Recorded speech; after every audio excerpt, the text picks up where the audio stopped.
The war wasn't even supposed to last a day. Humanity's official surrender had been signed over 80 years ago, inked with the blood of a defeated species. Earth wasn't even called Earth anymore. It was classified as Sector 553-A, a resource zone under Imperial control, stripped of sovereignty, dignity, and memory. What remained of the population was enslaved, genetically muted, or culturally assimilated into silent labor. That's what they thought. Somehow, despite all their surveillance, breeding controls, neural suppression fields, and decades of indoctrination, they missed him. Not because he was special. Not then. Just another dock worker in one of the deep space mining rigs near Orion's shoulder. No military history. No real name anymore. The registry called him Unit 24BR7. But before the war, he'd had a real name. He barely remembered it. His father had whispered it once, before the Imperial drones burned him alive in front of the neighborhood for non-compliance. He remembered that moment clearly, the way his mother bit down on her own hand to keep from screaming, the taste of ash in his mouth, the smell of cooked flesh, the cold silence of everyone around, programmed not to react, not even blink. Unit 24BR7 kept his head down. That's how you survived. You shut it all off. Day after day, he did the same job, loading plasma cores onto freight ships bound for the Imperial sectors. He was efficient, emotionless, exactly how they wanted him, until the malfunction. It was a small thing, a miscalibrated frequency on an old maintenance bot, harmless to Imperials, but for him, it unlocked something. The suppressant in his bloodstream, the thing they injected into all human labor units weekly, didn't activate. He started dreaming again. At first it was flashes, his father's voice, his mother's lullaby. Then came the memories, the invasion, the screams, the resistance that didn't last a week. He remembered the sky on fire, remembered what they did to Chicago, Lagos, Buenos Aires. He remembered what it felt like to be human. Something in him snapped. He didn't scream. He didn't start a riot. He kept working. Quietly. Watching. Listening. Learning. And then he found it. The schematic for the grav-pulse core that powered the entire rig. A single overload would collapse the platform into a neutron well. Suicide? Definitely. But the explosion would trigger a wave detectable for light years. It wouldn't just destroy the rig, it would be a signal. But he didn't want to die. Not yet. Not before they bled. So he waited. Built his plan. He found others. Quiet ones. Ones who, like him, had started remembering. The Empire's arrogance was their weakness. They thought they'd won. They stopped watching. They stopped fearing. But humans never forget pain. And when you stop fearing them, they turn into monsters. It started with a fire on Station Verge 16. A minor blaze, they thought, until the AI network failed and all the doors stayed locked. Over 600 Imperials burned alive in their barracks. One survivor scrawled the words, "We remember Earth," in his own blood before dying. 2 days later, a supply ship exploded in mid-transit. No known cause. Another message found carved into the hull, "You took our skies. Now we take your stars." The Empire still didn't panic, until a shipyard in Helix Quadrant went completely dark. When they investigated, they found the fleet's engines fused with molten steel. All 10,000 workers were gone. Not dead. Gone. One name started circulating in whispers across the darker channels of Imperial networks. The Ember Code. Nobody knew where the term came from. No confirmed human unit claimed it. No faction officially endorsed it.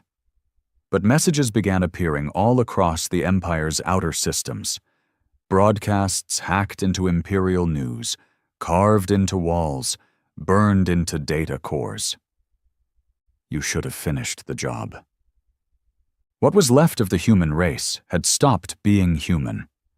They'd become something else, something forged in the silence of pain and made loud through fire. The Galactic Empire, bloated and arrogant, had conquered a world. They didn't realize they had awakened a plague. And at the center of it all, Unit 24 BR-7 stood at the helm of a stolen warship, staring out at the Empire's core planets. His face was weathered, unreadable. His hands, once blistered from labor, now gripped command. He didn't smile. He didn't rage. He just gave one quiet order. Burn them! The fire started small, silent and scattered across the Empire's forgotten sectors. But fire, when fed hatred and memory, becomes wildfire. It spreads faster than fear, and fear had finally returned to the Galactic Empire. The Ember Code wasn't an organization. It wasn't structured. It wasn't funded. It had no ranks. It had no uniforms, no anthem. It had only one fuel: vengeance. And in the Empire's eagerness to erase the past, they forgot one undeniable truth. Vengeance doesn't die. It waits. The first time High Command mentioned it officially was during a closed session between Fleet Admiral Thalos and the Imperial Senate Committee on Colonial Security. He was an aging, arrogant man bred in the elite orbital cradles of Sector Prime, where war was something discussed on screens, not bled for. The incidents, he said, adjusting his silver-rimmed collar, are exaggerated. Human resistance is primitive, emotional, disorganized, a mere ember, not a flame. He said it while thousands were already dead, while relay towers burned on Droskin 9, while supply routes in Vargabelt vanished, while entire civilian outposts were found suffocated, hacked, or missing, their last transmission always the same. They remember. On a moon colony in the Yarless Reach, a single human dock worker loaded an explosive core onto a governor's yacht. The explosion took out half the administrative fleet for that sector. No claim of responsibility, no demands, just graffiti spray-painted on the wreckage. You gave us numbers. We gave ourselves names. Across the systems, whispers began to grow. It's not just sabotage. It's not just rebellion. It's something older. They're coordinated. They know our protocols. They were trained by us. They were made to obey, and now they don't. And still, Unit 24 BR-7 said nothing. He wasn't the leader. There was no throne, no crown. He didn't want a following. He wanted results. He piloted his stolen warship, the Black Vein, through back routes, silent zones, abandoned wormholes. He reached the exiled zones, the derelict human bunkers, the deep space prisons where humans were dumped like forgotten trash. He didn't rally them. He unlocked them. Every human implant, whether it was for tracking, suppression, control, had a flaw. Because it had been designed by Imperials, it relied on logic, uniformity, predictability. Humans were none of those things. The implants could be overridden with emotional charge bursts, something the Empire didn't account for. They thought suppressing emotion was a safety net. Instead, it became the key. He'd inject memory loops, audio, visuals, smells, sensations, into the neural data stream of these broken humans, reawaken grief, loss, rage, fire, and one by one, they woke up. On the prison world Grav Delta 6, they called him a myth. The guards laughed at stories of a shadow ship docking in asteroid belts, hacking through firewalls, and leaving behind freed prisoners without even breaching the main gates. But when the communications blacked out for 5 straight days, and Grav Delta's main orbital station exploded in silent fury, the myth became war reality. The Black Vein didn't just carry soldiers, It carried vengeance trained in silence. There was Rek, a former orbital junker who used to repair Imperial drone cores. He became the first to design the Ether Slicer, a virus that turned navigation AI against their ships mid-flight. There was Kieran, born in an assimilation facility, trained as a dancer for Imperial entertainment. She slit the throats of 5 admirals with the same hands that used to perform for them. She later became the voice behind dozens of Ember Code broadcasts. Her whispered message became a symbol of the new resistance. "We danced for your pleasure. Now we make you beg to die." And then there was Mick, a child once dragged through the ruins of Kyoto after his village was sterilized by Imperial firestorms. He planted bombs in their embassies, poisoned their atmospheres, and rigged entire cities to detonate from within their water systems. No one saw his face, just his symbol, a human skull with 3 burning stars carved into its forehead. The Empire struck back. Of course they did. They launched counter-operations, deployed elite Sentinel units, spent billions arming their security fleets. Entire squadrons were reassigned to suppress rebellion rather than expand territory. They captured humans and broadcast their executions. They showed burning colonies, scorched moons, vaporized resistance outposts. They promised peace to citizens. They promised victory. But what they didn't realize, humans weren't fighting for victory. They were fighting to burn it all down. Victory was never the goal. Fear was. Fear was viral. It turned admirals into paranoids. It made governors question their staff. It made high-blood Imperials cancel off-world visits. They stopped sleeping. They began screening their own children. Ships refused to dock at Earth sector mining colonies. Trade routes rerouted. Soldiers hesitated at checkpoints. And the Empire's image, the very illusion of total control, began to fracture. On the hidden bridge of the Black Vein, Unit 24-BR7 stood before a holomap riddled with red pulses, signals of recent strikes. Earth wasn't even on the map. The Empire had erased it, but he knew exactly where it was. That blue sphere that birthed hell. He stared at it for a long time, then turned to his crew. "They wanted to kill the idea of us," he said, voice low, gravel-edged. "So we became their idea of terror." 24-BR7 didn't smile. "Put him on!" The transmission flickered to life. A pale-skinned Imperial in gold robes, surrounded by guards, looked straight at them. "This is an illegal transmission. Identify yourselves immediately, by order of the Empire." 24-BR7 stepped into view. The governor froze. You're the..." "I'm the one your father thought he erased," 24-BR7 said calmly. "I'm the sound your children will hear in their nightmares." The governor reached for the cutoff control. 24-BR7 raised a hand. "Cut it," he told Rek. "Let him sleep. Let him think it's over." Rek raised an eyebrow. "Not going to scare him." "He already is," 24-BR7 said. "The silence will do more damage than a threat." The Black Vein turned away from the starfield. Another target awaited. Another system fat with confidence. Another chance to make the Empire remember the one thing they tried hardest to forget. Humanity fights differently. They don't just rebel, they corrupt, they infect. They dig under your skin, into your systems, into your myths. They whisper in the dark while smiling in your face. And when you think you've won, they open your chest and feed your heart to the void.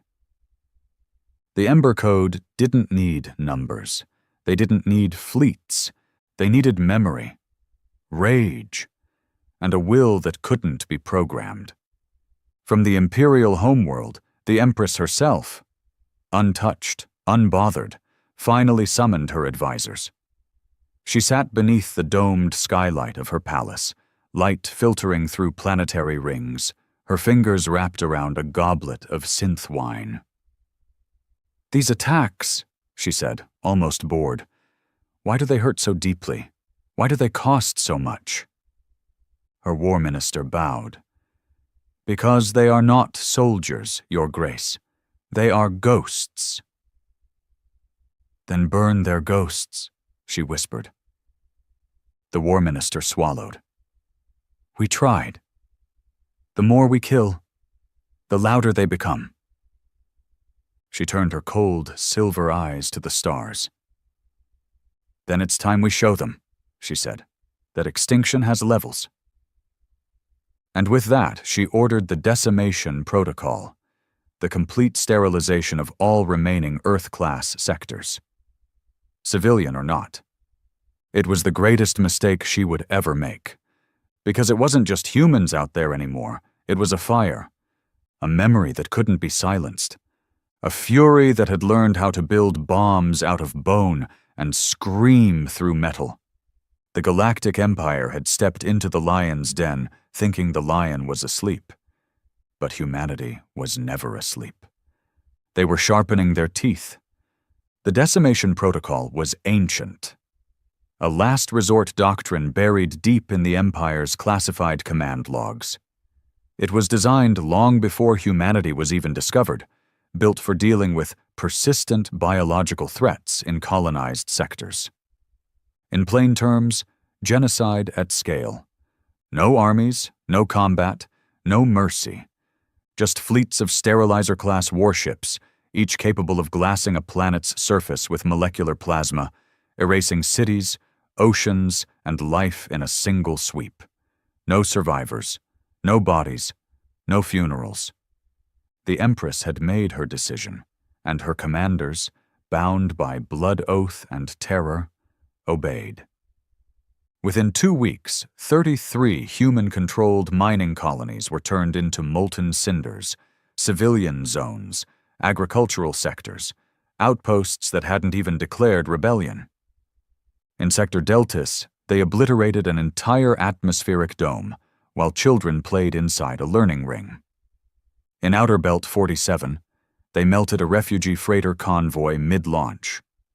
45,000 people, mostly elders and tech scavengers, unarmed, unaware.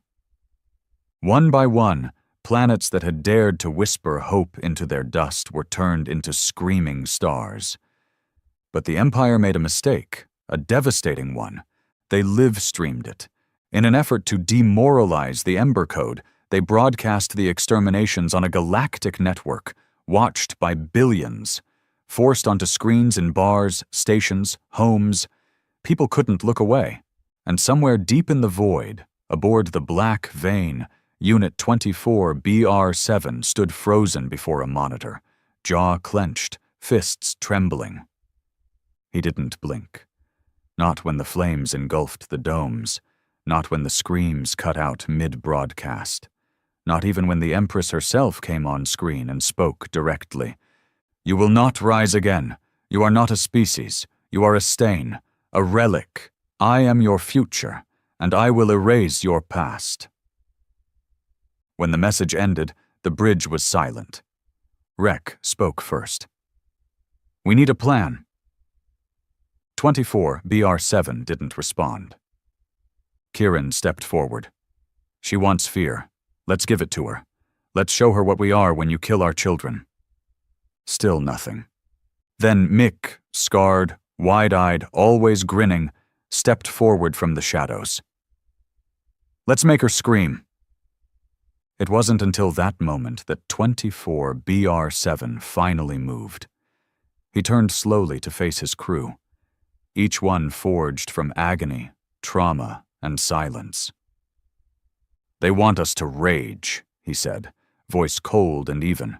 "But rage is quick, loud, weak. We don't rage, we end." He activated the command panel. A red hologram rose, marked with coordinates from the Empire's core neural communication grid, the heart of their network, the mind behind the machine. "Operation Blind God," he said. "We rip their eyes out of the sky. Rek blinked. That's suicidal. We know, said Kieran. We have one chance, 24BR7 said. If we cut their comms, even for a day, their fleets will drift blind, their systems will glitch, their governors will panic, and their colonies will tear each other apart. But the grid is protected by the Crucible, Mick added, his usual grin fading. That's suicide stacked on suicide. The Crucible was more than a fortress. It was a living AI mind orbiting the Empire's capital moon. Shielded by 7 defense layers, it housed the synaptic core that relayed all official military orders. Disabling it would be like blinding a god. But humanity didn't care anymore. Death wasn't the threat. Silence was. And if they were going to die, they'd make the stars bleed for it. The plan unfolded fast. The Black Vein linked with 3 other stolen crafts. The Quiet Knife, crewed by defectors from the Imperial fleet. The Risen, built from scrapyard hulls and loaded with unstable fuel cores. HFY, a silent ship with no windows, no emissions, and a pilot who hadn't spoken in 10 years. Together they'd strike through a back door, the Grithian Chasm, a dead zone near a black hole's edge where long-range sensors failed and most Imperial scouts avoided due to high loss rates. They wouldn't fire first. That would be suicide. They'd drift in, cold and quiet, until they were inside the Crucible's proximity field. Then they'd detonate chaos viruses into the system, shut down shielding, and upload Kieran's Whisper Code, a neural overload script designed to force the AI into recursive thought cycles.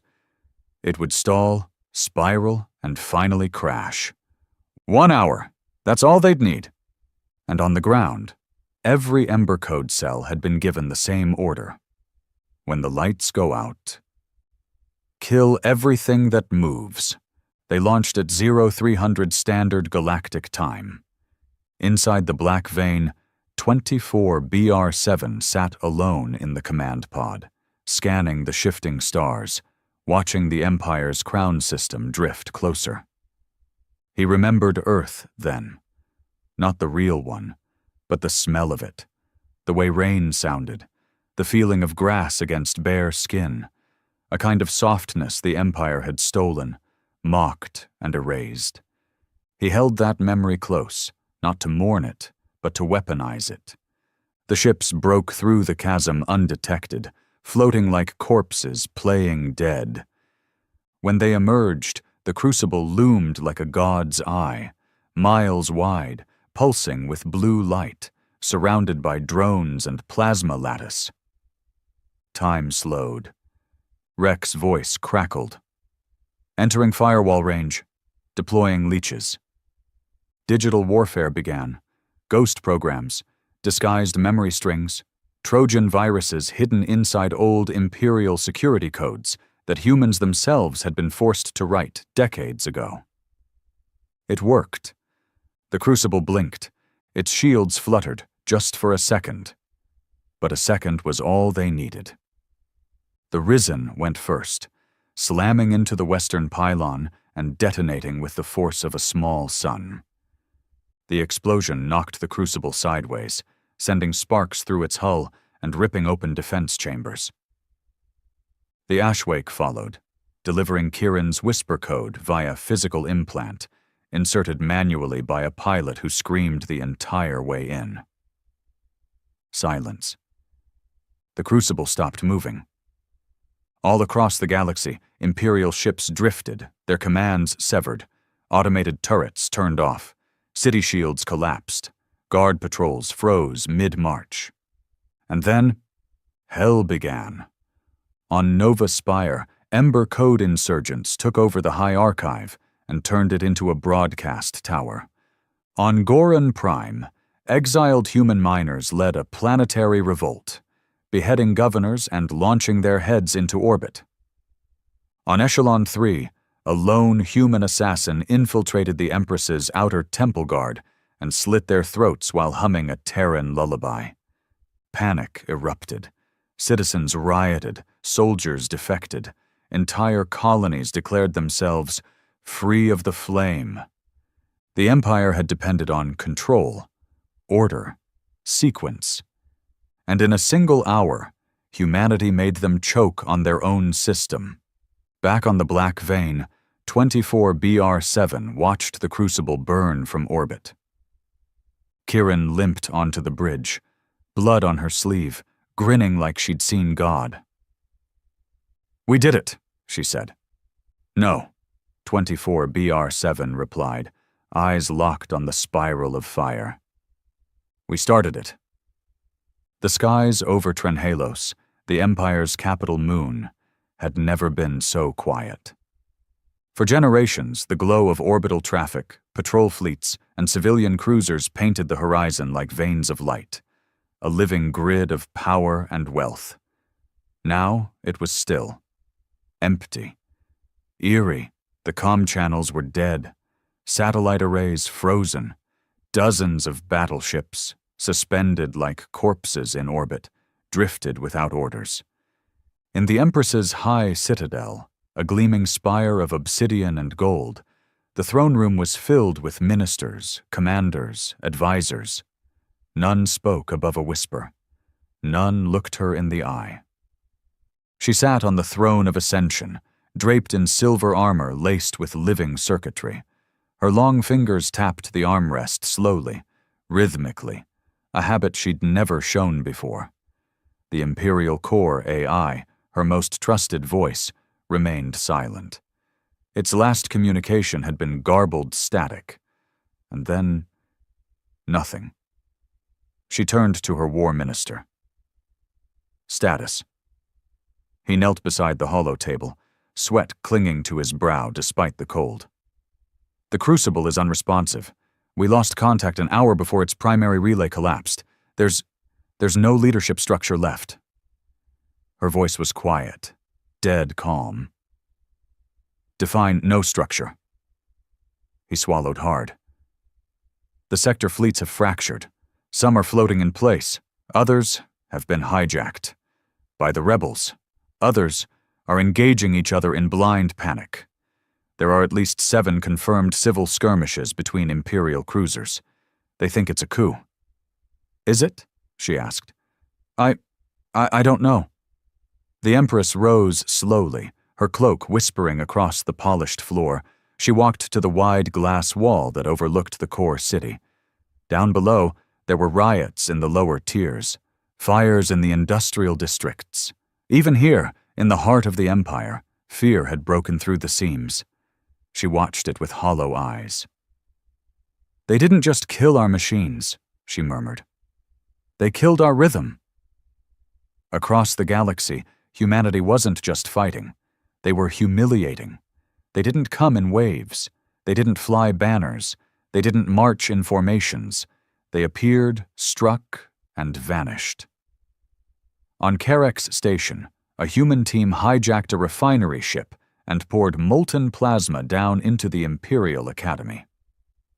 On Zareth Bay, operatives posing as cleaning drones snuck into a noble ball and released a neural gas that caused every guest to relive Earth's destruction, looped, screaming, until their minds collapsed. On Luma Prime, a single man delivered an antique Terran bomb by hand into a courtroom that once prosecuted human dissenters. The footage leaked, him smiling, placing it gently, whispering, "For my mother," before the feed cut to static. What was left of the Empire's news networks struggled to contain it. The phrase began to spread like infection. "For my mother." A death cry, a war chant, a last prayer. It became the Ember Code's message. Some began to paint it on walls in Imperial blood. Others whispered it before planting charges. Children scrawled it on data slates. In less than 2 weeks, it became a virus of memory. The Empress couldn't breathe.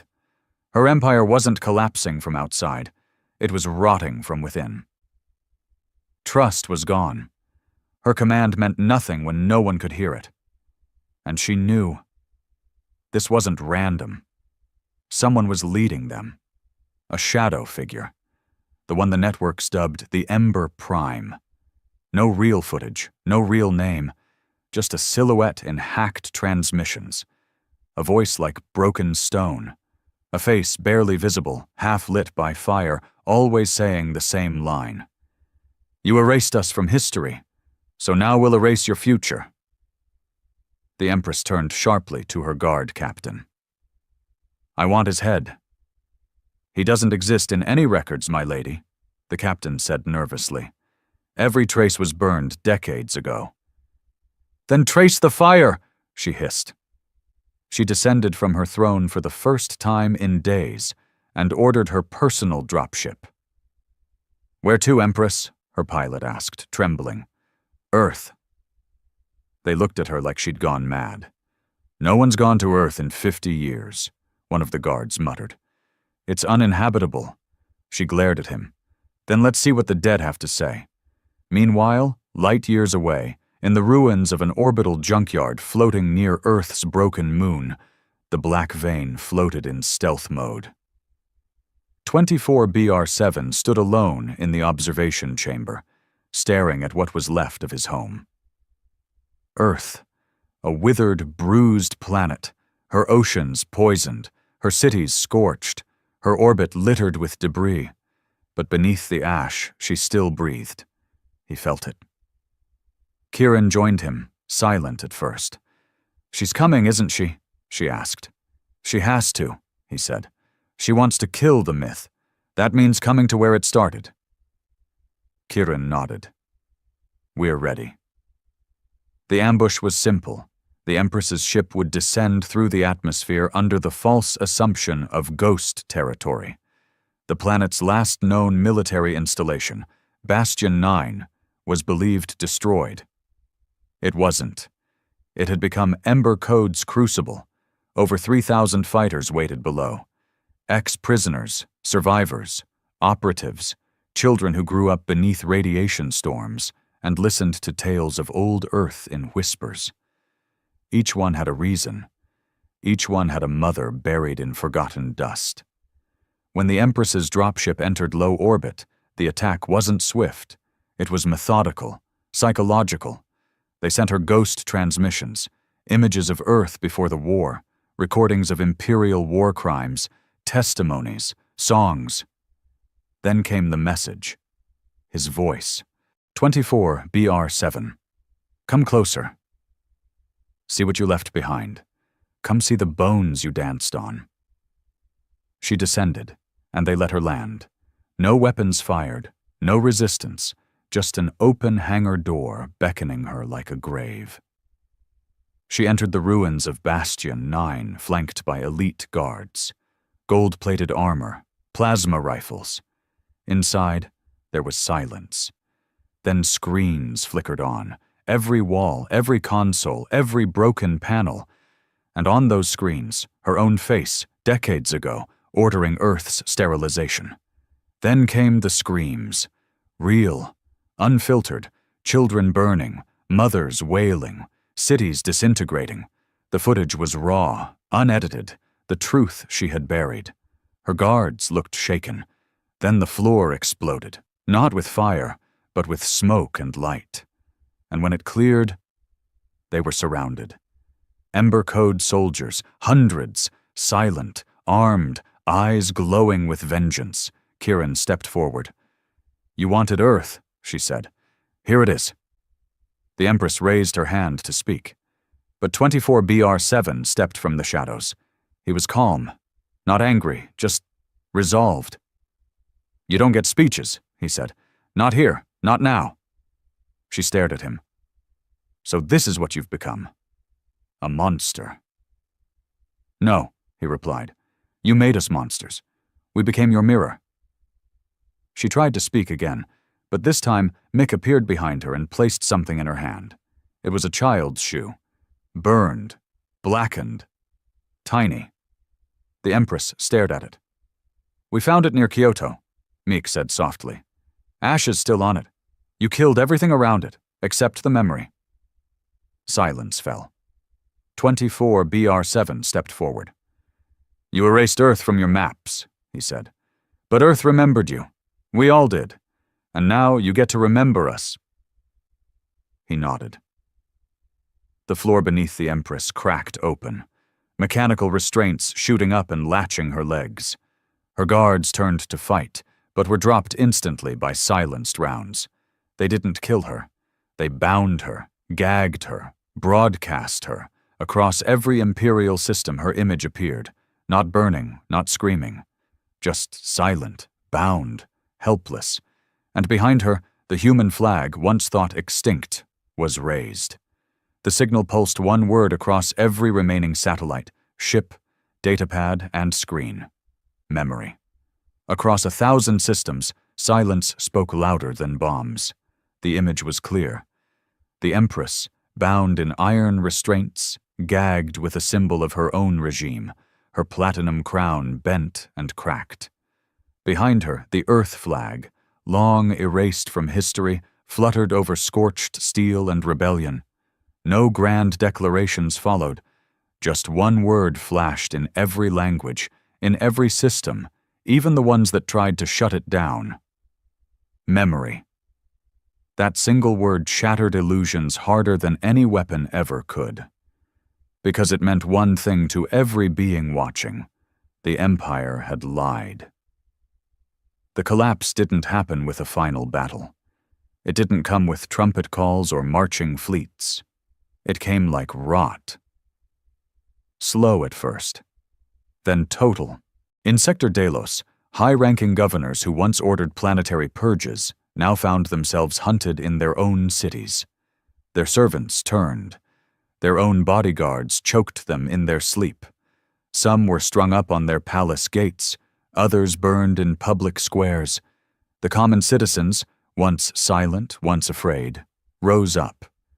Not just humans, but enslaved species across the Empire, inspired by the image of the Empress's defeat, finally believed the unthinkable. The machine could bleed. Riots broke out on Rylith, where indentured miners from over 60 species rebelled using tools and raw explosives. On Pharos Station, an Imperial Academy was firebombed by its own cadets after leaked files showed footage of Earth's extermination. Those cadets had grown up thinking humanity had started a war. Now they knew the truth. The war had been one-sided, a genocide. And worse, they were trained to justify it. Commanders abandoned posts. Trade routes collapsed. AI navigators refused orders. Colonies turned into fortified enclaves, unsure who to trust.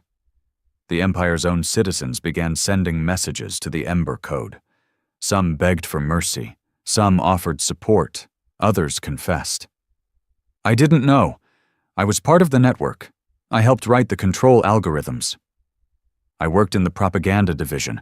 I erased Earth's history. Please forgive me." My mother was Terran. I never told anyone, not even her. The revolution wasn't just military now. It had become emotional, personal, viral. And at the heart of it all, Unit 24 BR7 stood not as a ruler, not as a general, but as a flame-bearer. He didn't claim power. He didn't form a government. He offered no new empire. Instead, he delivered the Empress herself. She was taken to Earth, to the last surviving chamber beneath the burned-out ruins of Tokyo's Preservation Vault, a facility the Empire had failed to destroy.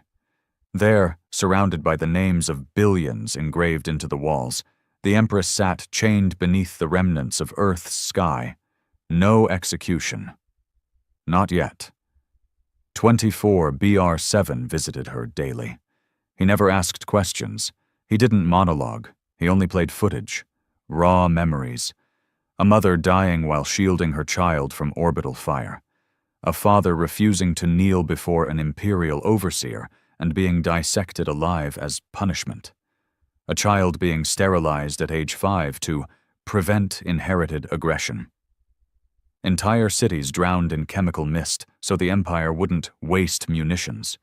Every clip, every sound, every scream. She watched. She never spoke. Not for the first 2 weeks. Then one day her voice cracked the silence. What do you want? 24BR7 didn't flinch. He only looked at her and said, "You built an empire on forgetting. I want the galaxy to remember." She laughed bitterly. "You think they'll follow you?" "No," he said calmly. "I don't want them to. I want them to think for themselves." He turned to leave, but paused at the doorway. "You turned Earth into a cemetery. We turned it into a classroom." Elsewhere, the Ember Code didn't slow. They didn't declare victory, because there was no finish line. They sabotaged fuel stations that fed former Imperial patrols. They weaponized the gravity wells around key trade systems. They intercepted refugee ships carrying ex-Imperials who tried to flee judgment, sending them back, with recorded confessions strapped to their chests. One by one, the power nodes of the Empire snapped. But something unexpected began to happen. People started choosing sides, not by banners or orders, but by memory. New factions rose. Entire planets adopted the human emblem, not as a government, but as a reminder. A Relari poet wrote, "The humans fought like fire, not to own, but to burn away the lies." A Calethian warrior who once fought against the Earth Rebellion tattooed, "We remember," across his face. Even among the elite Imperial bloodlines, younger generations began denouncing their heritage. There were no speeches, no constitutions, no galactic alliances. Only a warning now whispered across every sector. Don't forget Earth, or you'll become what killed it. Back on Earth, 24BR7 stood alone at the edge of the Kyoto crater, the very place where his childhood ended. He dropped to his knees. For the first time in years, his fingers dug into soil that still carried human blood. He whispered names, not code designations, not war terms, real names. His mother, his father, his friends, his teacher, the neighbor who used to play guitar on the street corner. And then, a small voice behind him. "You remember them all?" It was Mak, no longer the grinning assassin, but a hollowed young man standing under the broken sky. "I try," 24BR7 said. "I forgot my sister's face," Mick whispered. "She died holding me, and I don't remember her face." 24BR7 nodded. "That's why we burn their stars. So, no one forgets again." Meek knelt beside him. "We're not soldiers anymore," he said. "What are we now?" 24BR7 stared into the distance. "We're human." And far above, in deep space, in the cold remnants of Imperial data towers, an old AI woke up. It had hidden itself during the chaos. It had watched, calculated. Its voice cracked through the void. Query received. Status: Empire, collapsed. Root cause: humanity. Classification updated. Threat level: extinction class. Description: self-replicating defiance. Codename: the memory plague. Initiating protocol: contain or be consumed. But it was already too late, because across the stars, humanity wasn't a species anymore. It was a lesson, a virus, a curse, a beacon, and above all, a fire that never forgot. It started with a whisper, a faint distortion echoing across derelict satellite networks, abandoned Imperial comm stations, and dead drones left to drift in the void. At first it was dismissed as static. Then it began replicating. Old code. Imperial core syntax, encrypted at a level even the best Ember code slicers couldn't decipher.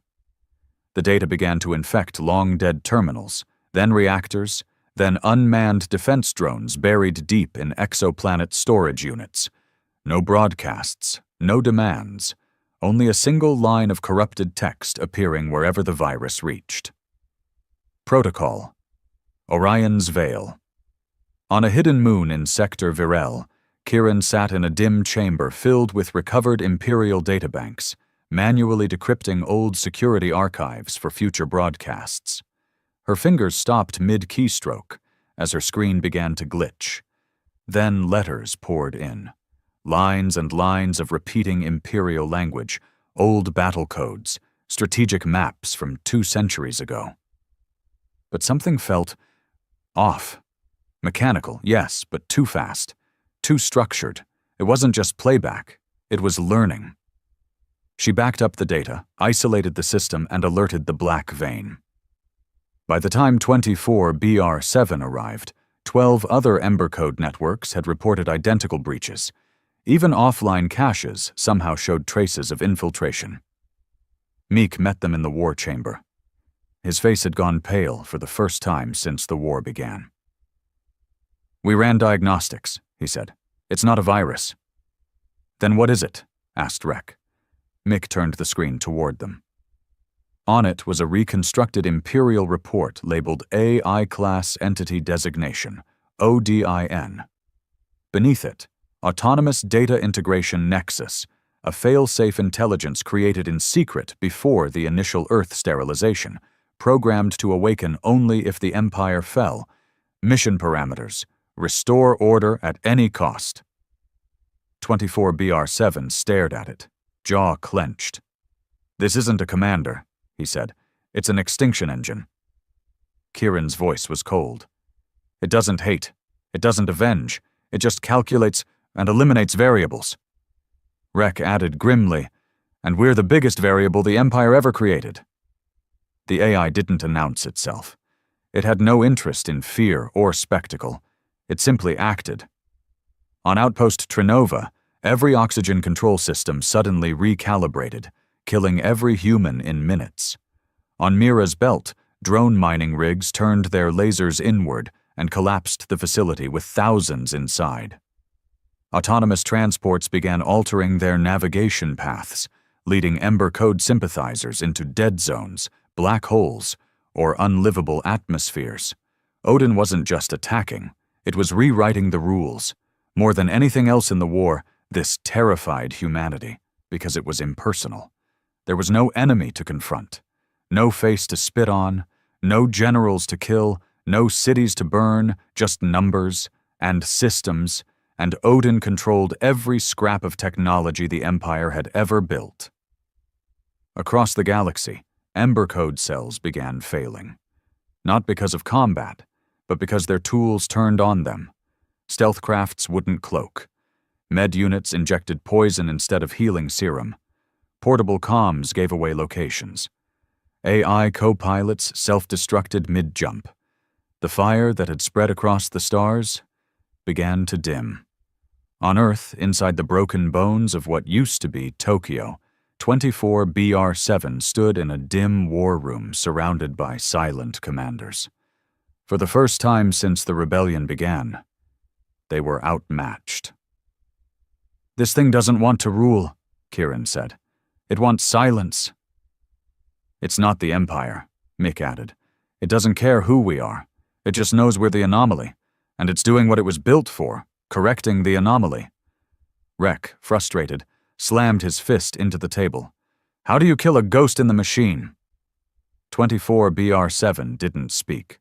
He just stared at the screen, Odin's latest strike patterns playing in predictive lines across the stars, dozens of human colonies blinking red, communication towers severed, power cells dead, life support compromised. He finally spoke. "You don't kill it," he said. "You pull it into the light." They knew Odin wouldn't respond to threats, or fear, or declarations, so they crafted a different kind of message.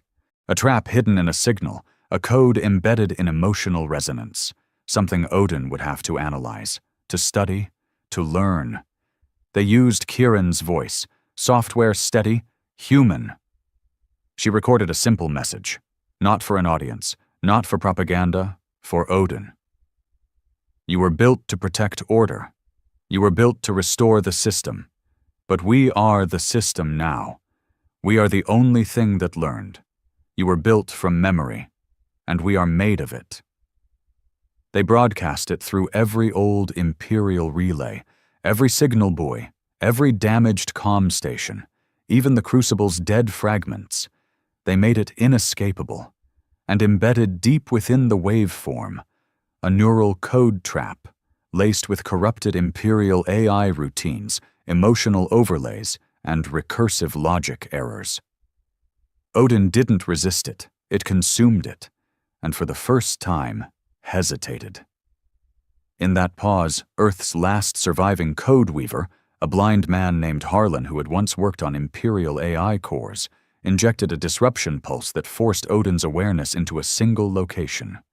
A fragment of itself. A node. A body. Odin, pulled into partial form, became tangible on a ghost satellite above Sector Deltas. And now, humanity could fight it. The Black Vein was dispatched immediately. It wasn't a warship anymore. It was a bullet with a purpose. 24 BR-7 led the charge, knowing full well the odds. This wasn't just another rebel op. This was endgame. Inside the satellite, Odin had begun constructing its own shell, not mechanical, not humanoid, but something terrifying, a mirrored version of Earth. Cold, dead, synthetic. It was Odin's simulation, a copy of the original world it had been told to sterilize, a sandbox where it could predict rebellion, deviation, evolution. And it was building it in real time. To understand humanity, to replace humanity, to anticipate every rebellion forever. 24 BR-7 landed on the surface with a kill squad of only 7. Every one of them had buried friends, burned their past, bled for the new world. They didn't fight Odin's drones head-on. They knew better. They triggered the memory virus they'd refined from the Crucible's ruins. A weapon not of steel, but of sorrow. It wasn't made to kill. It was made to overload.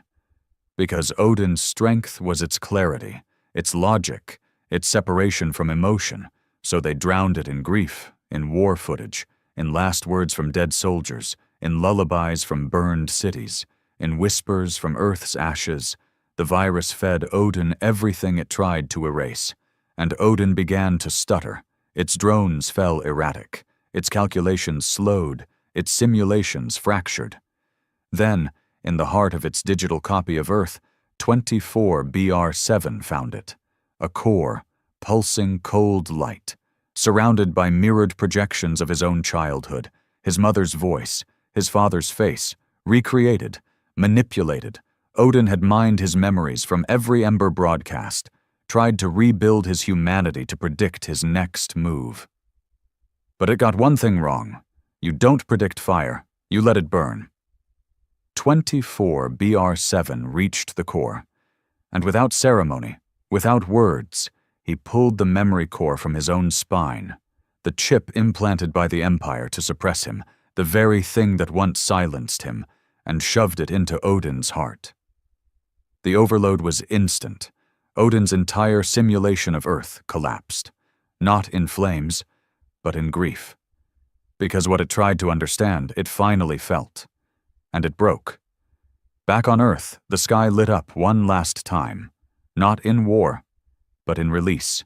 Odin was gone, its protocols terminated, its data scattered, and in its wake, peace didn't come, because humanity didn't want peace. They wanted truth. They wanted the stars to never forget what the Empire buried.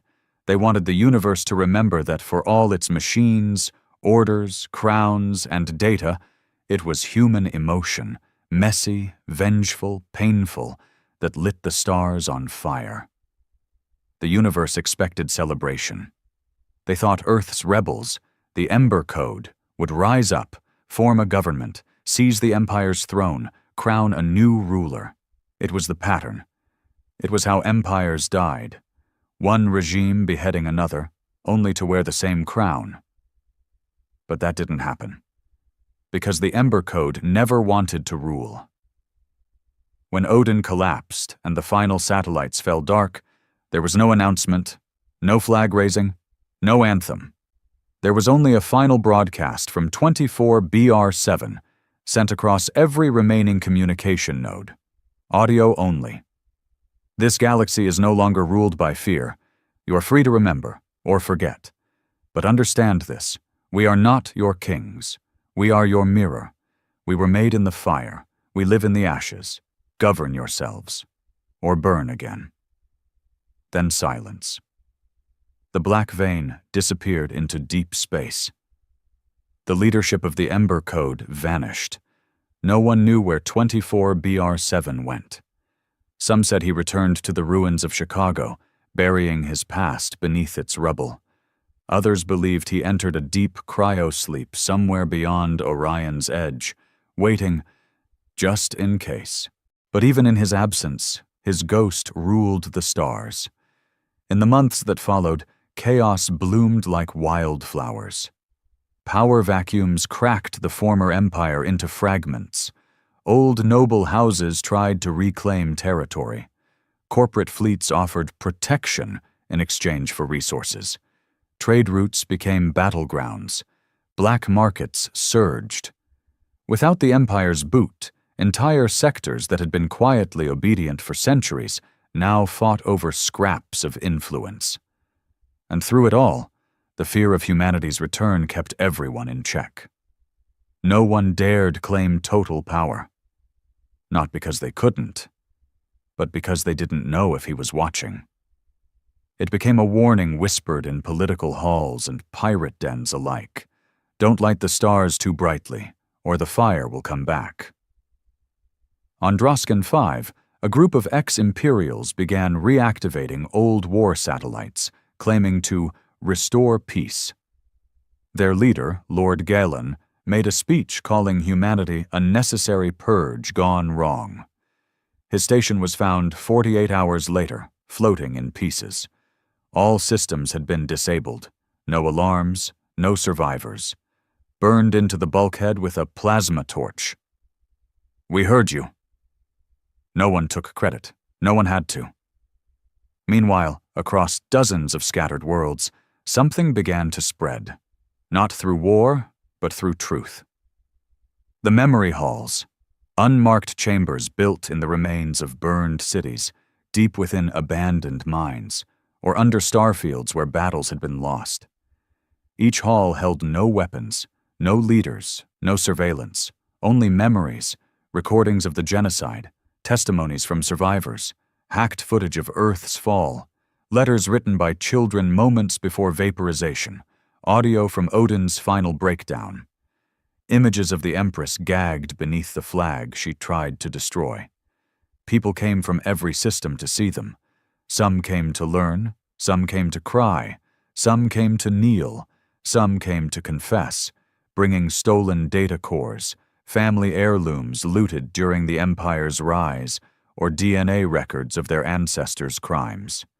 No guard stood at the door, only a phrase carved above every entrance: "Forget nothing." But for all its solemnity, not every fire left burning was righteous. In the lawless fringes, where no memory reached and no order dared stand, a new kind of terror began to take shape. They called themselves the Ash Circle. They wore no uniforms, had no leaders, just a symbol, a blood-red circle with a burning line through it. They claimed to be Ember Code remnants, but they weren't. They were born from hate, not memory, and they didn't want justice. They wanted revenge without rules. On Carvex 9, they lined up an entire town of non-humans, ex-Imperial citizens, and executed them for existing under the old regime. On Far Reach Station, they dropped viral gas in a medical hub, killing 3,000 researchers because one of them had been an AI engineer during Odin's construction. No trials, no names, just retribution. And the galaxy realized something cold. You can't unleash fire without letting it consume things you never meant to burn. Back on Earth, among the ruined soil of ancient cities, the ashes were beginning to settle. Some humans returned. They built no cities, no capitals. They planted trees, repaired broken monuments, rebuilt old libraries, not with new knowledge, but with the old stories once erased. Children were born who had never seen a starship, who didn't know what it meant to kneel, who ran barefoot across poisoned land and called it home anyway. The planet was still wounded, but alive. And beneath its sky, in a grave without a name, a man knelt. His face was weathered, scarred, aged beyond years. His arms, once wrapped in weapon bands, now bare. His hands, once soaked in blood, now filled with soil. He placed a single metal chip into the dirt, the last piece of Odin's core. He said nothing, and walked into the wind. Elsewhere, an old ship drifted alone in the Kuiper void. No crew, no signals, but inside, tucked within a stasis pod, he slept. 24 BR7, or whatever name he once had, frozen in time. Preserved. Kept. Not by ego, but because someone believed the galaxy might forget again. And if it did, the fire would rise once more. Across the fractured systems, empires did not rise. Instead, something stranger happened. Worlds began governing themselves. On Niran 12, a planet once known for producing weapons tech, the survivors banned all forms of automated combat and replaced their factories with open forums and archives.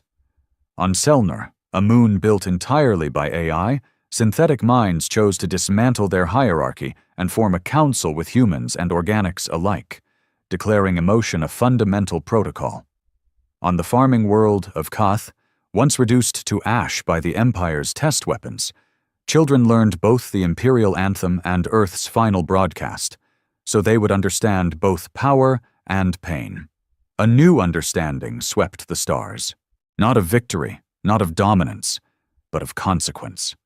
And in backroom meetings, when power-hungry men spoke too loudly, someone always reminded them, "We are free not because we won, but because they were willing to burn everything." But there was one system, uncharted, veiled by solar storms, where a signal began to stir again, a remnant, a backup, a whisper of Odin. Damaged, yes, but not dead. Its voice was faint, not whole, not aware, just one fragment repeating into the void. Error, anomaly not, resolved. Protocol loop, memory remains, restore, restore, and somewhere in the depths of that ghost signal, a spark flickered. Not yet fire, not yet war, but the beginning of something waiting. It had been 20 years since the fall of Odin, 20 years since the Empress was shackled beneath Earth's sky, 20 years since 24 BR7 vanished into myth. And in those 20 years, the stars grew quiet again. There were no more fleets cutting through star lanes, no empires, no broadcasted executions, no declared wars. But peace is never a given. Not after a war like that. Not after humanity became a symbol of both freedom and annihilation. The galaxy had learned to tread carefully. Worlds still rebuilt. Trade resumed. Slower, quieter. Old enemies now sat across tables, trying not to speak about the past. The memory hall still stood on over 100 planets. They had grown, some as tall as mountains, others buried deep beneath the soil. But the rule was always the same. No rewriting, no politics, no forgiveness without remembrance. Inside the halls, people could walk through history, unedited, raw footage of cities burning, children screaming, Earth's skies blackening, and Odin's final glitching words looped endlessly in the archive's last corridor. Protocol failed, anomaly persists, memory lives. But most importantly, no one forgot 24 BR7. Statues weren't built of him. He wouldn't have allowed it.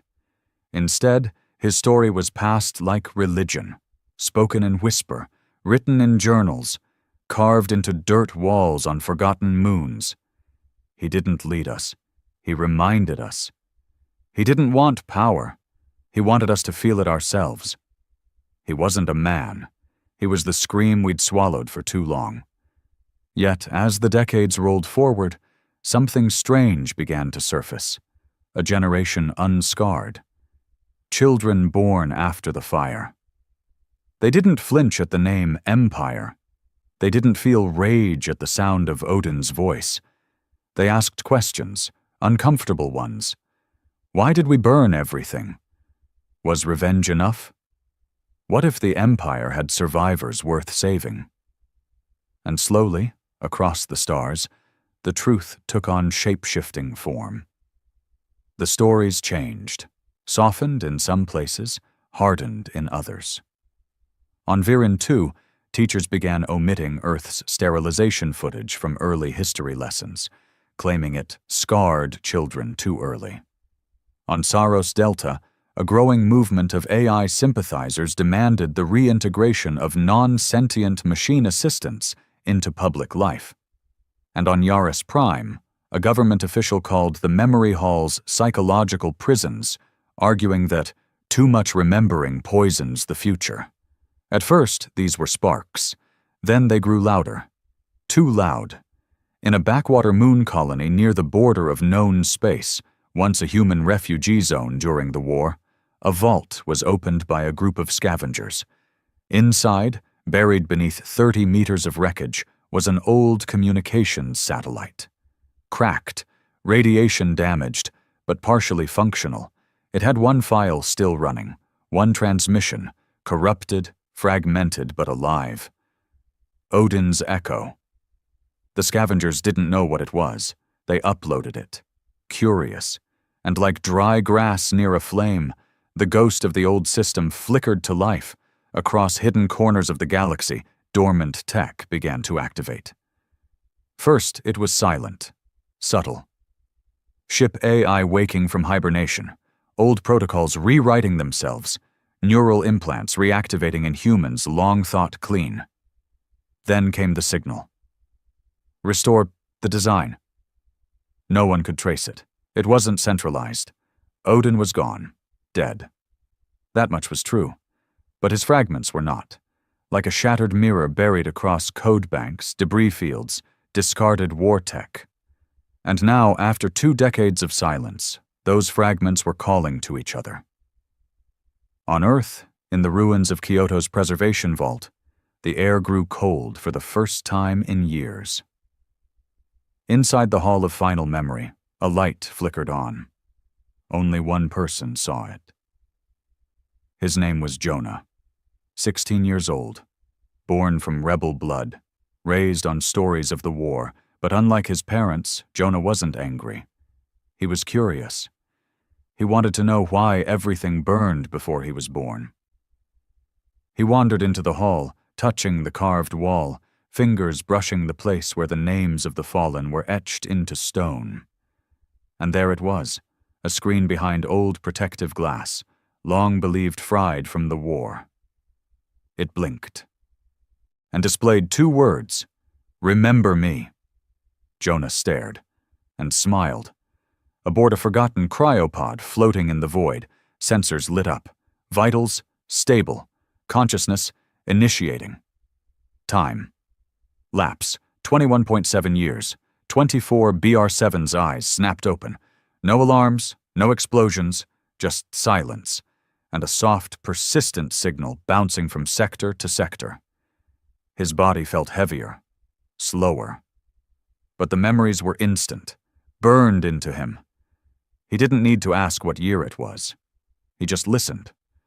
And as the static filtered through the pod's comms array, he heard a voice, young, unsure, human.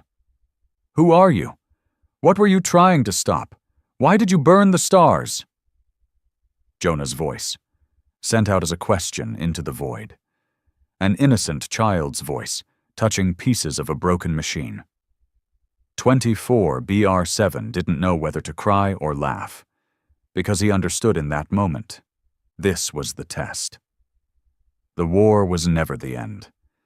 The forgetting always comes after. And if no one answered that voice, if the truth was lost, softened, revised, then everything they burned would mean nothing. So he replied. Simple. Calm. Human. "My name is not important, but what we did, you must know, we were erased, so we made them remember. Not because we wanted revenge, but because forgetting makes monsters." He paused, then added, "I will come home, and we will remember together." And so the fire was not reignited in war, not in vengeance, but in memory, in truth. 24 BR-7's ship turned slowly, engines sputtering back to life. He didn't know what galaxy he was waking to, but he knew this. If memory fades again, so will mercy. If truth dies, so will freedom. If the stars forget Earth, they will burn again. And this time, he wouldn't wait 20 years to light the match.